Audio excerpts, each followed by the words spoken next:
Hi all. So in previous video we discussed Oslo Accord, Second Intifada, Second Lebanon War. In present video we will discuss May 2021 crisis. So this Palestine-Israel conflict has dragged on for more than 124 years, where both claim historic and religious ties to the land. So 124 years back in 1897, World Zionist Organization was founded by Theodor Herl, and he declared that Zionism seeks to establish a home for the Jewish people in Palestine secured under public law. At that time, this Palestine region was under Ottoman Empire, and when Jews were facing persecution in Europe, they were migrating to this historic Palestine. But at that time, complete this area was called historic Palestine and belongs to Palestinian people only. Then in 1917, by Balfour Declaration, United Kingdom's Foreign Secretary approves the establishment of a national home for Jews in Palestine. In 1946, more than 90% of the land belongs to Palestinians, and during this period, Jewish settlers had paid for most of the land they occupied. So they were Jewish settlers were on around 10% land that is shown in this green color. In 1947, United Nations General Assembly initiates a plan to separate Western Palestine into two states. While the Jewish leader accepts the plan, the Palestinian leaders reject the plan. So this resulted in uprising and riots. So according to this plan, Arabs were being given around 48% of the area, and Jewish state was to be given around 52% of the area of historic Palestine. But then Arab-Israeli war started in 48-49, and the Jewish community declared itself independent in the new state of Israel. Neighboring Arab countries, they intervened militarily but were defeated. So the war left historic Palestine divided into three parts, and the 1949 armistice gave Israel control over 77% part of this territory. Then in 1967, Six-Day War happened, and in that Israel occupied the Gaza Strip, the Sinai Peninsula, and the West Bank from Jordan, and the Golan Heights from Syria, and also East Jerusalem. So you can see this is the map of that time. Then area of Jewish nation increased, and presently after the Israeli settlements, only around 12% land belongs to Palestinians and remaining is with Israeli nation. So you can see over the period of conflict, Israel's share of land gradually expanded and though that of Palestinians decreased. So this is the territorial change in last 100 years. If we talk about the demographics, in 1872, only 4% of the population of historic Palestine was Jewish, but by 1948, 33% population became Jews in this historic Palestine. And if we talk about 2019, if we talk about Israel, in Israel's population is around 90 lakh, out of that 79% are Jews and 21% are Arab people. If we talk about the combined population of historic Palestine, that includes Israel, West Bank, and Gaza, then total population is around 1.4 crore. Out of that, 52% are Jews and 48% are Arabs. So you can see how demographics changed in last few years or few decades. So the current crisis, like so many before, has complex roots in the foundation of Israel in 1948. And after the Six-Day War in 1967, when Israel captured the then Arab controlled part of Jerusalem, also called East Jerusalem, including the Old City and its holy sites. Hundreds of thousands of Palestinians were forced out of their homes when the State of Israel was created in historic Palestine. According to one estimates, around 7.5 lakh were displaced between 1948 and 50. So the Jews they celebrate the Jerusalem Day as an Israeli national holiday, commemorating the reunification of Jerusalem and establishment of Israeli control over the old city in June 1967 in Six-Day War. This year it was being celebrated on 10th May 2021. Now, if we talk about Fatah and Hamas, we know that we discussed in previous video that Palestine Liberation Organization was founded in 1964, and after Israel captured the West Bank and East Jerusalem in 1967, then PLO vowed to liberate whole of Palestine and started a guerrilla war against Israel. But after that, many accords happened like David Camp Summit and Oslo Accord. So PLO has the one political party called Fatah. And Hamas was established after the first Intifada broke out in 1987. Muslim Brotherhood leaders in the occupied Palestine formed Hamas as an Islamic alternative to secular PLO in the fight against occupation. In its original 1988 charter, Hamas rejected recognizing Israel and called peace efforts a waste of time and acts of absurdity. Hamas has several branches like social wing involved in Islamic education and charity, and Qassam brigades, the military wing, is in charge of military planning and weapon acquisition. It also has a political bureau. In 2005, faced with Hamas violent resistance, Israel unilaterally decided to pull out of Gaza in 2005. In the 2006 legislative elections in the Palestinian territory, Hamas won 74 out of 132 seats and Fatah, PLO's backbone, won 45. Hamas formed government but faced opposition from Israel and most international powers because Hamas by that time was declared terrorist organization by Hamas, America and many other countries. As tensions rose between Hamas and Fatah in West Bank, the Palestinian President Mohammed Abbas dissolved the Hamas government and declared the state of emergency. This led to violent clashes between Hamas and Fatah ousted Hamas from West Bank, and Hamas ousted Fatah from Gaza in 2007. Since then, Hamas is governing this Gaza Strip. But in the renewed 2017 charter, Hamas says it is not fighting Jews but the occupation of Palestine by Zionists and has offered a lasting truce with Israel if it withdraws to the 1967 border, like that means out of West Bank, East Jerusalem, and Golan Heights. Now, settlements. So, what are settlements? Settlements are Jewish communities built on Palestinian land, and there are between 6 lakh to 7.5 lakh Israeli settlers living in at least 250 settlements in the occupied West Bank and East Jerusalem.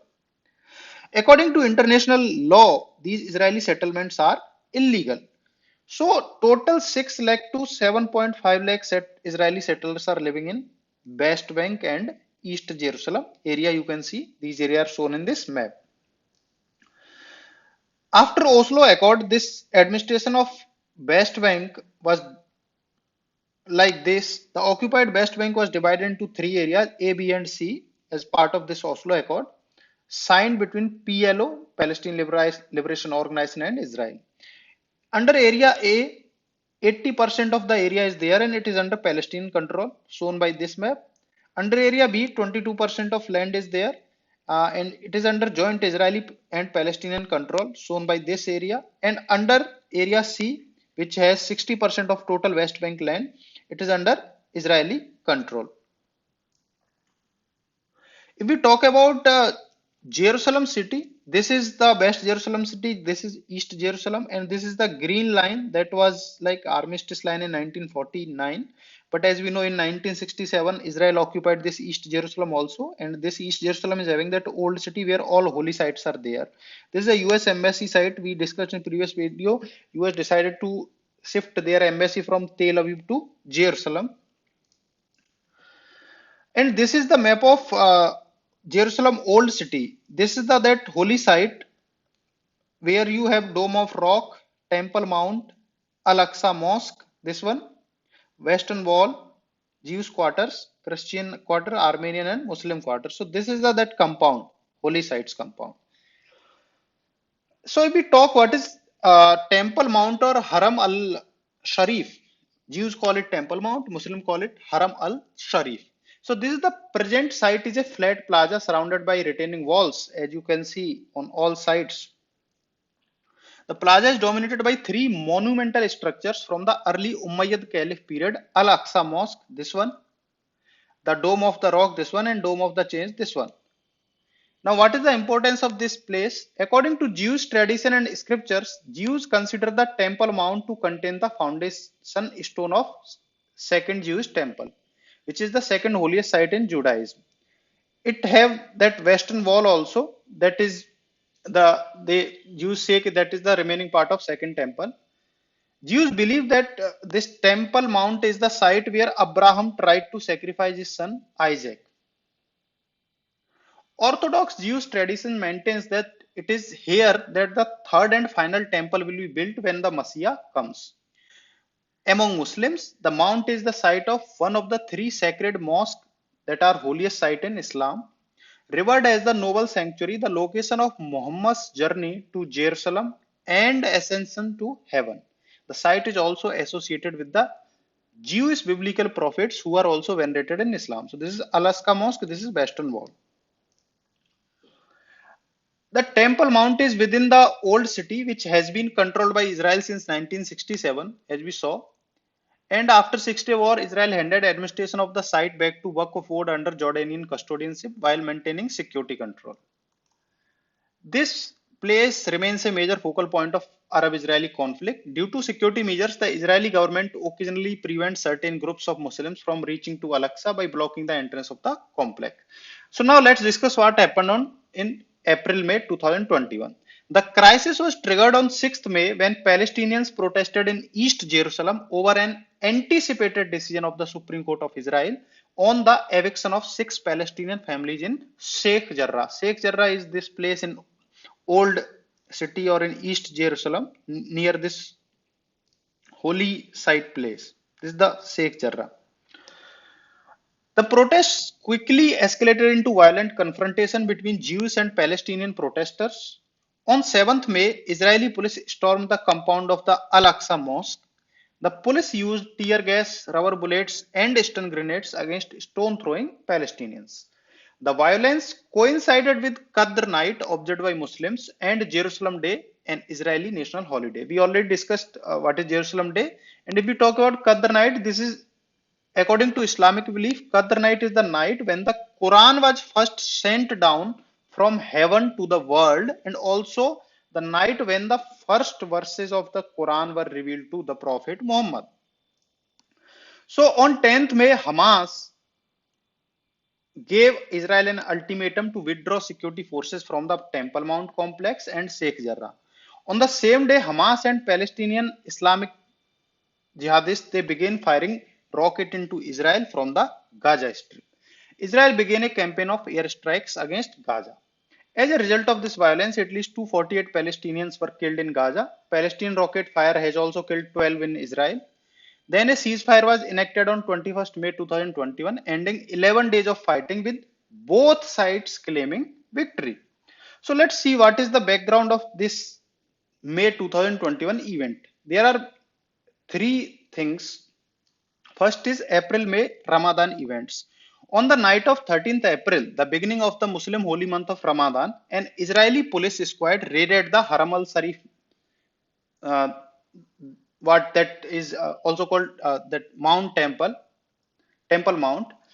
Police squad raided this place, brushing aside mosque attendants and severed the loudspeaker cables used to broadcast the Al-Aqsa Muezzins ritual call to prayers. Why?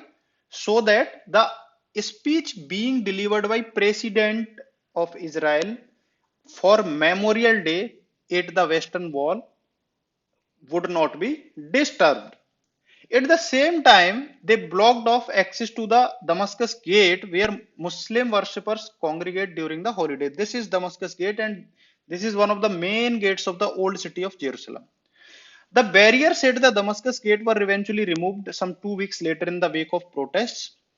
The next day, tens of thousands of Palestinian worshippers were turned away from Al-Aqsa Mosque, and that was the first Friday of Ramadan because Israel imposed a 10,000 person limit on prayers at the mosque. Then on 22nd April, the far-right Jewish supremacist group Lehava, they held a march through Jerusalem chanting deaths to Arabs. So this was one event. Second was issue a settlement issue.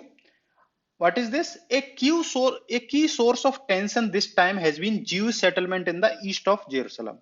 While Israel claims all of Jerusalem as its undivided capital, this is not recognized by a majority of the international community and is also rejected by Palestinians who claim East Jerusalem as the capital of future Palestinian state. The issue came to a head in the climax of a decades-long attempt by Jewish groups to use the courts to evict Palestinians residents from Sheikh Jarrah, which lies at the heart of East Jerusalem. This is the Sheikh Jarrah. And you can see this is old city, holy place, and these neighboring are Israeli settlements. Settler groups say that the land where the threatened families have their houses was owned by Jews prior to 1948. Israeli law allows Jews to reclaim such lands but has no similar provision for the many Palestinians dispossessed in the same conflict, even if they still reside in areas controlled by Israel. So what happened in this present conflict? 28 of the Palestinian families they moved to Sheikh Jarrah in East Jerusalem at the time of the formation of Israel in 1948. And this place, and in 1956, when East Jerusalem was ruled by Jordan, the Jordan Ministry of Construction and Development with UNWRA facilitated the construction of houses for these families at Sheikh Jarrah. Israel captured East Jerusalem in 1967. By early 1970s, Jewish agencies started demanding the families who were settled here to leave the land. Jewish committees claimed that the house sat on land they purchased in 1885, the time when Jews settled in this area under Ottoman control. An Israeli Supreme Court ruling due on Monday 10th May was postponed the day before amid mounting protest by supporters of the Sheikh Jarrah families. The same day, a series of combustible events coincided dangerously, as Israeli nationalists marked the anniversary of the capture of Jerusalem in 1967 with their annual and highly provocative flag march. And police fired tear gases and stun grenades on stone throwing Palestinians, marking Ramadan at the Haram al Sharif compound that is also home to Al-Aqsa Mosque. Then third reason people say is political instability. In Israel, the ongoing 2019-21 Israeli political crisis in which we saw four inconclusive elections which has left Israel functioning under a caretaker government, as well as Prime Minister Benjamin Netanyahu's courting of some openly extreme racist politicians has encouraged the far right.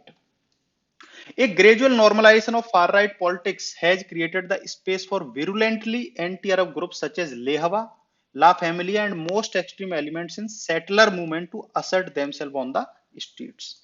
So this is one reason on Israeli side. On the other side, there is also a background of intra-Palestinian rivalry between the Fatah movement. I told you there are two groups. Fatah rules the West Bank and this Hamas ruled Gaza Strip. So Muhammad Abbas, he surprised many by calling elections in which Hamas was expected to do well. But citing the inability of Palestinians living under Israeli occupation in East Jerusalem to vote, he cancelled the vote. These elections were scheduled from 22nd May, but in last week of April it was postponed indefinitely. So some Palestinians believed he had done so to avoid political defeat for his party Fatah, and analysts say that the postponement contributed towards the current crisis because it encouraged Hamas to resort to military confrontation rather than diplomatic tactics. And by taking responsibility of the rocket fire, Hamas had improved its standing among Palestinians wary of the delayed elections. So that's why these are three main reasons that this conflict started. This time things were slightly different. This time Hamas have been far more effective in delivering an element of surprise in initial rocket barrages and in finding a way to overwhelm Israel's much wanted Iron Dome anti-missile system. Hamas launched 4,000 rockets in 11 days, which is more than 3,383 fired in 50 days of conflict in 2014. Then there was communal violence. A wild card in the last week has been the scenes of communal violence between Israelis and Israeli citizens of Palestinian origin. Both Jews and Israeli Arabs, as well as their businesses, homes, places of worship, have been targeted by mob violence. Social media also inflamed the conflict and played its part. Many fake news videos were shared, and support for Gaza was there on social media across the world. Then diplomacy started, and UN Security Council's emergency meeting. In that meeting, US used its veto power to block a proposed statement drafted by China, Norway, and Tunisia. Then on 18th May, Greek Foreign Minister Nikos traveled to Israel and Palestine and to Jordan as part of the efforts for brokering a ceasefire between two parties. Then on 20th May, foreign ministers of Germany, Czech Republic, and Slovakia they visited Israel to express support and solidarity with Israel.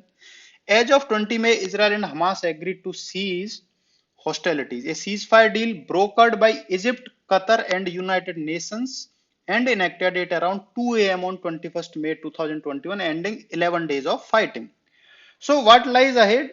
Previous rounds of fighting suggest that likely outcome is bleak. US and other countries they back Israel in a military campaign until the civilian human cost becomes unbearable, and only then there will be a meaningful pressure for an end to the bloodletting. And if history is anything to go by, a return to the grim status quo. Ceasefire can be fragile, settlements issues far more complex and complicated. Israeli leaders say there would not be a lasting peace as long as Hamas has rockets, while Hamas says there will be rockets as long as occupation continues. So that was all about Israel. And this is also the end of this Israel Palestine series. Take care. Bye.